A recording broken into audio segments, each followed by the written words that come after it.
ඔයාලව මගේ YouTube channel එකට සාදරයෙන් පිළිගන්නවා. අද මම පතෝල වලින් රසම රස කෑමක් හදන විදිය කියලා දෙන්නයි හදන්නේ. දැන් අපි පතෝල ගෙඩියක් අරගෙන ඒක හොඳට සුද්ධ කරගන්න ඕන. මේ විදියට හොඳින් සුද්ධ කරාට පස්සේ අපි ඒක පුංචි පුංචි පෙති විදියට කපා ගන්න ඕන.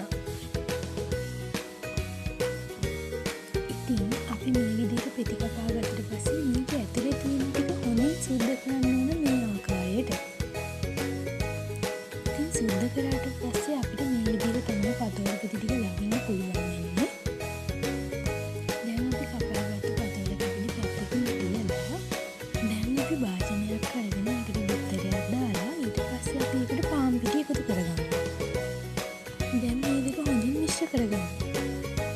මේ විදිහට හොඳින් මිශ්‍ර කරගත්තට පස්සේ අපි ඒකට වතුර ස්වල්පයක් දාගන්නවා. මේ වගේම ලුණු කුඩු ස්වල්පයක් දාගන්න ඕන. මේ විදිහට හොඳින් මිශ්‍ර කරගත්තට පස්සේ ඉතින් අපි බෙටර් එක හදලා ඉවරයි. ඒ වගේම අපිට බිස්කට් කුඩු අවශ්‍ය වෙනවා.